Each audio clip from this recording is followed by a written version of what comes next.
دوستو آج ہم آپ کو ایک عجیب و غریب گھوڑے کے بارے میں بتانے والے ہیں جس کے بارے میں جان کر آپ بھی حیران رہ جائیں گے، اور ساتھ میں ہم پروں والے گھوڑے یا اڑنے والے گھوڑے کی بھی بات کریں گے۔ آپ اس ویڈیو کو آخر تک ضرور دیکھیں۔ اگر آپ نے اس ویڈیو کو ابھی تک لائک نہیں کیا ہے تو لائک ضرور کر دیں اور ساتھ ہی بیل آئیکن کو بھی دبا دیں۔ دوستو گاؤں کا رہنے والے ایک آدمی بہت ہی غریب تھا۔ وہ غریب تو تھا لیکن صبر سے اس کا بہت گہرا تعلق تھا۔ اس غریب آدمی کے پاس ایک نسلی گھوڑا تھا جس کو دیکھنے کے لیے لوگ دور دور سے آیا کرتے تھے۔ اس نے اپنے گھر کے قریب ایک چھوٹا سا استبل بنا رکھا تھا، یعنی گھوڑے کے لیے ایک استبل بنا دیا تھا۔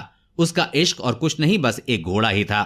بادشاہ وقت کو پتا چلا کہ قریب کے گاؤں میں ایک آدمی کے پاس ایک گھوڑا ہے جو کہ بہت اعلیٰ درجے کا گھوڑا ہے۔ بادشاہ بھی گھوڑوں کا شوقین تھا، یعنی اسے گھوڑے رکھنے کا شوق تھا۔ اس نے سوچا کہ اس اعلیٰ درجے کے گھوڑے کو حاصل کرنا چاہیے۔ چنانچہ بادشاہ اپنے کچھ ساتھیوں کے ساتھ اس غریب آدمی کے پاس آیا اور کہنے لگا، اے فقیر، اپنے اس گھوڑے کے بدلے مانگ کیا مانگتا ہے؟ اس آدمی نے کہا، میں معذرت چاہتا ہوں مگر یہ گھوڑا میں نے بہت شوق سے پال رکھا ہے اور شوق سے پالی ہوئی چیز کو بیچا نہیں جاتا۔ بادشاہ نے اس سے کہا کہ ہم تجھے منہ مانگی قیمت دیں گے، لیکن اس آدمی نے پھر سے معذرت کر لی۔ بادشاہ کہنے لگا، ایک مرتبہ پھر غور کر لے، ایک مرتبہ پھر سوچنے پر ہم تجھے اپنی ایک ریاست دے دیں گے، اس کے بدلے تو ہمیں یہ گھوڑا دے دے۔ لیکن وہ آدمی پھر بھی نہیں مانا۔ معاملہ یہاں تک جا پہنچا کہ بادشاہ نے اسے آدھی سلطنت کی پیشکش کر دی۔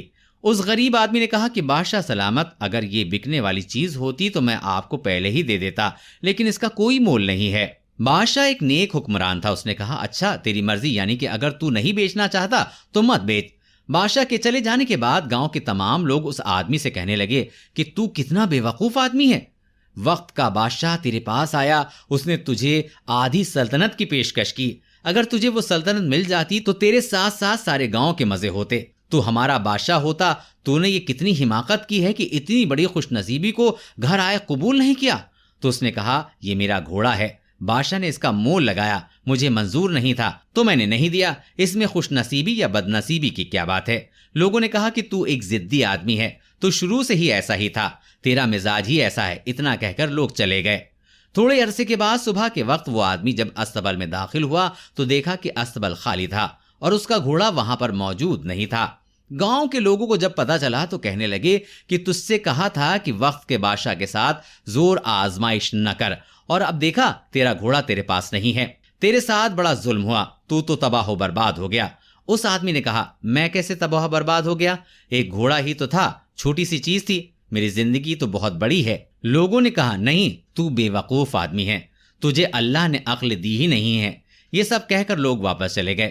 اس کے بعد تقریباً 1 مہینہ گزرا ہوگا کہ ایک دن گھوڑا ہنہناتا ہوا واپس آ گیا، اور اس کے ساتھ اور بھی جنگلی گھوڑے تھے جو کہ اسی کی نسل کے تھے، اعلیٰ درجے کے تھے۔ اس آدمی نے ان گھوڑوں کو دیکھا تو بڑا خوش ہوا اور سب گھوڑوں کو استبل میں ڈال دیا۔ گاؤں کے لوگوں کو جب پتا چلا تو کہنے لگے، تو بڑا خوش نصیب ہے، تجھے نہ صرف تیرا کھویا ہوا گھوڑا واپس مل گیا بلکہ اس کے ساتھ کچھ اور گھوڑے بھی مل گئے۔ اس آدمی نے کہا، گھوڑا تھا، چلا گیا تھا، اب واپس آ گیا۔ تم ایک واقعہ پکڑ لیتے ہو اور تم نالائق لوگ سمجھتے نہیں ہو اور آ کر کہتے ہو کیا خوش نصیبی ہے۔ دوستوں وہ سب جنگلی گھوڑے تھے اور اب ان کو سنبھالنا بڑا مشکل کام تھا۔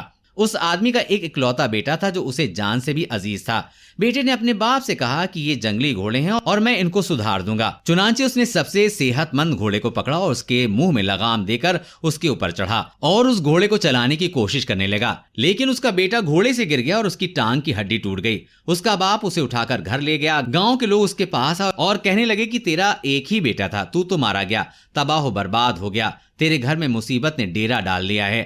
تھوڑے دنوں کے بعد بادشاہ کی جنگ شروع ہو گئی اور جنگ بڑھتی گئی، لہٰذا لوگوں کو زبردستی فوج میں بھرتی کیا جانے لگا۔ بادشاہ نے اپنے آس پاس کے علاقے سے صحت مند نوجوانوں کو پکڑ کر جنگ میں بھرتی کر لیا۔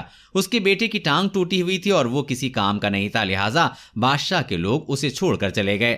گاؤں کے لوگ پھر سے اس کے پاس آئے اور کہنے لگے کہ ہمارے تو پیارے بیٹے تھے، سب کو زبردستی لے گئے اور فوج میں بھرتی کر لیا، تو بہت اچھا رہا، تو خوش نصیب ہے۔ اس آدمی نے کہا، تم لوگ اس قابل نہیں ہو کہ تمہارے ساتھ رہا جائے، یہ گاؤں ہی نالائق لوگوں کا ہے جو زندگی کے ایک چھوٹے سے حصے کو ساری زندگی پہ پھیلا کر اس کا نتیجہ نکال دیتے ہیں۔ میں معافی چاہتا ہوں، میں تمہارے درمیان نہیں رہوں گا اور میری اور تمہاری جدائی ہے۔ چنانچہ وہ اپنے گھوڑے اور بیٹے کو لے کر کسی دور گاؤں چلا گیا۔